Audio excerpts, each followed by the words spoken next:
So let's talk about gossiping and why you shouldn't do it. First of all, you're talking about somebody and you're talking bad about them, potentially. That's usually what happens with gossip.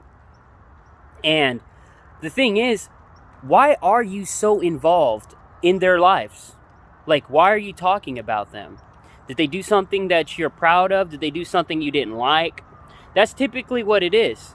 And, it's not a thing that, men typically are traded to be doing. It's usually traded as a woman trait, where they sit together, they gossip, but men do the same exact thing. But what I'm saying is, when you guys are sitting together, and I do the same, see, there's a thing about me and you, or you and whoever else that's doing that.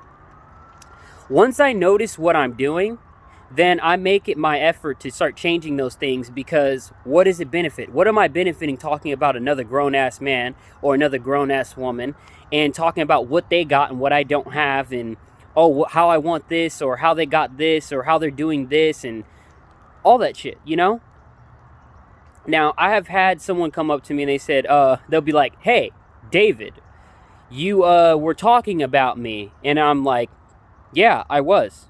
He's like, "Oh, so why don't you say that shit in front of me instead of behind my back?"